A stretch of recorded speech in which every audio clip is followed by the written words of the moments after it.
el Colegio Mexicano de Ortopedia, en su 75 aniversario, presenta su segundo Congreso Virtual 2021. La doctora Rigel Gutiérrez Ramos es egresada de la Facultad de Medicina de la Universidad Autónoma de Zacatecas.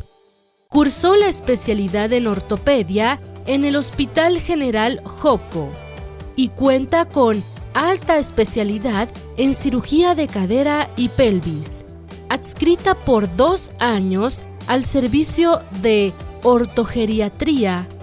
Actualmente está adscrita al servicio de cadera y pelvis del Hospital General Regional número 2 del IMSS en la Ciudad de México, donde además es profesora del diplomado en reemplazos articulares y profesora del curso de especialización en ortopedia.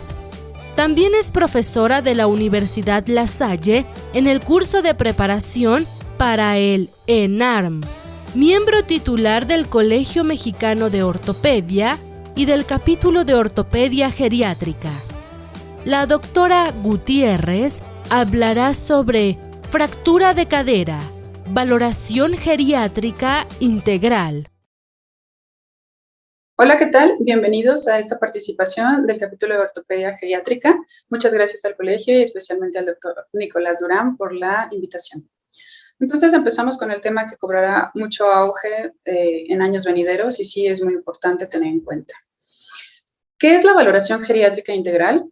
Es una herramienta para identificar necesidades del paciente geriátrico y además detectar riesgos potenciales que pueden causar un detrimento tanto en la salud como en el pronóstico de nuestro paciente. Va a estar enfocada a la reducción de la variabilidad de la evaluación, a estratificar problemas de salud del paciente y además hacer un análisis de la dependencia funcional del mismo. Tiene como finalidad elaborar estrategias de intervención multidisciplinaria. En sí, es un proceso multidimensional e interdisciplinar que nos va a ayudar a identificar y cuantificar los problemas médicos, a evaluar la función física de nuestro paciente, mental y social, y además a proponer planes globales de tratamiento y optimizar la utilización de los recursos asistenciales, tanto hospitalarios como extrahospitalarios. Está formado por 4 rubros principales que tenemos que el primero es la valoración social, la cual está compuesta de las redes de apoyo, tanto familiares como amigos, el estado ambiental de nuestro paciente y si tiene características compatibles con pobreza, una valoración funcional, en donde nosotros vamos a tomar en cuenta la movilidad del paciente previo a la fractura, el balance y sus actividades de la vida diaria, tanto básicas como instrumentadas, a los roles importantes para el paciente. Se va a hacer una valoración médica donde nosotros tomamos en cuenta las comorbilidades que él va a presentar o ella y a la severidad de las mismas, junto al listado de medicamentos que utiliza para el control de las enfermedades, así como el estado nutricional y una lista de problemas que pueden estar basados a la misma enfermedad o bien a la toma de medicamentos. También como valoración es importante nosotros tomar en cuenta la mental y psicológica, en donde nosotros vamos a considerar el estado cognitivo y el estado de ánimo. Aquí se toma en cuenta la ansiedad, miedos, depresión u otras características. Es muy importante que nosotros conozcamos que nuestros pacientes deben tener un manejo multi o interdisciplinario. Entonces, idealmente deben estar tratados de forma longitudinal, o sea, se les da un acercamiento de 2 especialistas principalmente, porque obviamente cursa con una fractura de cadera y además es un paciente geriátrico. Entonces tenemos al geriatra que va a realizar una evaluación completa y extensa, tomando en cuenta una historia clínica mixta. Aquí está en relación al interrogatorio que es directo si es posible y también a los personajes que incluyen su red de apoyo. Evalúa además el estado cognitivo, tanto si cursa con delirio o ya tiene una demencia establecida. Se realiza un examen físico y se evalúa el dolor y se da manejo al dolor, porque recordemos que el dolor también puede exacerbar el delirio y se valora también el estado nutricional de nuestro paciente. Se van a establecer riesgos quirúrgicos también, esto es en base al ASA, y al manejo de comorbilidades y fragilidad se asesora y se da manejo a la polifarmacia, se encuentra la posibilidad, en caso de que así sea, de reducir los medicamentos que incluso pueden ser perjudiciales para el paciente o que puedan favorecer las caídas, y también se da manejo a la anemia prequirúrgica encontrando o tratando de encontrar la base o la enfermedad que está produciendo la anemia. Cuando nosotros hablamos de la valoración que hace el ortopedista, es una valoración que es integral, pero es más rápida. Esta historia clínica va a estar enfocada principalmente a la función previa del paciente. Su estado cognitivo sí se toma en cuenta, obviamente, porque recordemos que tanto el delirio como la demencia van a ser unos factores que son predisponentes de mal pronóstico para el estado ya del posquirúrgico, tanto haya sido sometido a una osteosíntesis o incluso a una ortoplastía. Se evalúa físicamente a nuestro paciente porque incluso puede haber otras fracturas por fragilidad asociadas, sean de la misma temporalidad o incluso antiguas, o bien que cuando sufrió la caída que provocó la fractura de cadera, haya tenido unas fracturas asociadas en el mismo momento. También se debe evaluar el dolor, porque siempre debe manejarse el dolor cuando tengamos un paciente fracturado, y evaluamos el estado nutricional, porque es importante y muy conocido que cuando nosotros tenemos una desnutrición, vamos a tener factores que van a predisponer una mala cicatrización o un retardo incluso en la consolidación. Y se da un manejo de la anemia prequirúrgica, pero esta va enfocada principalmente a tratar de reponer o subir las cifras de hemoglobina para que logre entrar a una cirugía lo más temprano posible, idealmente dentro de las 48 horas de que sucedió la fractura.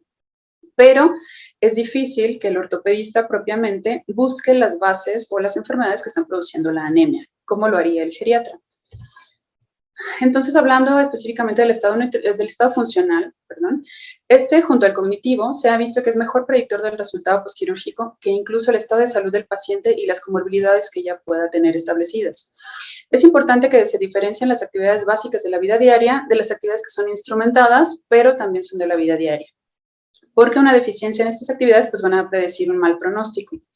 Las actividades básicas de la vida diaria pues son las que ampliamente conocidas como bañarse, vestirse, el uso del sanitario si es continente o si no lo es, la transferencia que puede tener el paciente de la cama a la silla, viceversa, la capacidad de asearse por sí mismo o sí calarse y de alimentarse. Mientras que las actividades instrumentadas van a implicar la autoadministración de medicamentos, que implica que el paciente conoce sus enfermedades y sabe qué medicamentos y qué horarios debe seguir para tratarse, que él o ella sean capaces de comprar comida por sí solos, que sean también capaces de preparar los alimentos para sí mismos, que manejen sus finanzas, que utilicen el teléfono, ya sea fijo o celular, el que sean capaces todavía de manejar un vehículo, mantener su casa y lavar su ropa.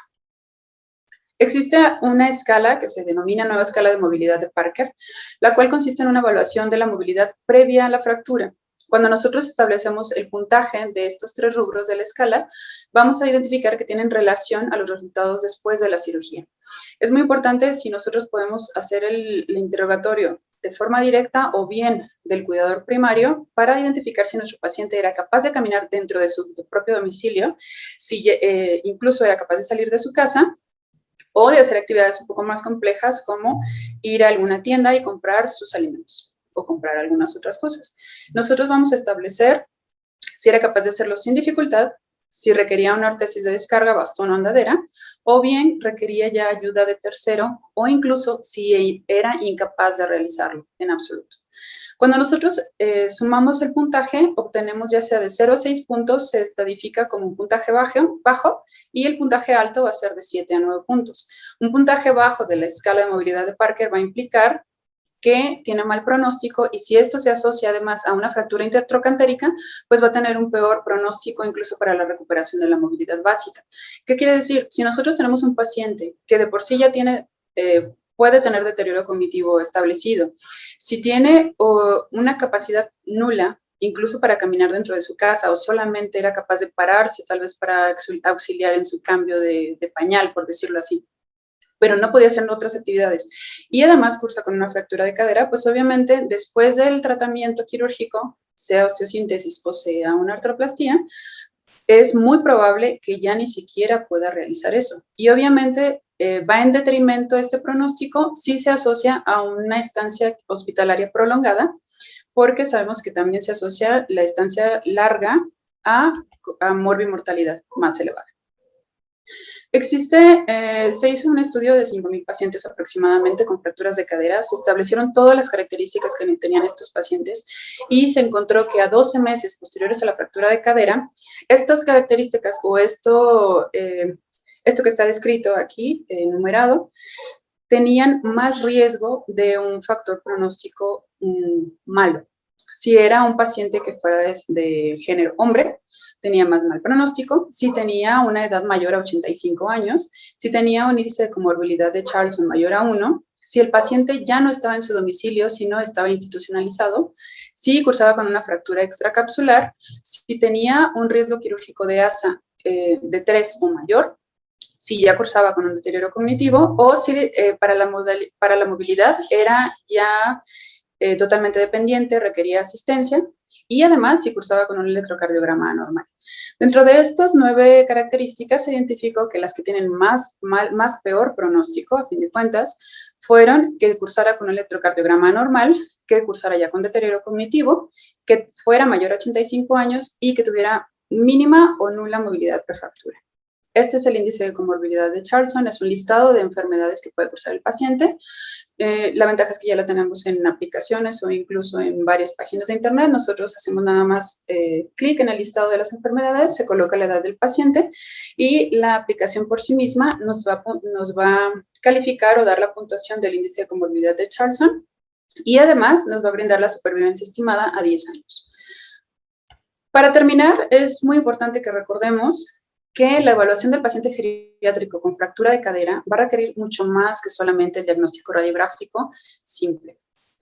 Este va a ameritar un estudio integral, multidisciplinario, tanto no nada más del geriatra y del ortopedista, sino también de los médicos rehabilitadores, de las enfermeras geriatras, incluso el equipo de enfermería, el equipo de nutrición, y que va a ser dirigido al paciente principalmente y también a su red de apoyo, porque nosotros estamos obligados a establecer un plan quirúrgico educativo del paciente y de la red de apoyo, rehabilitatorio tanto antes como después de la cirugía y obviamente del control metabólico.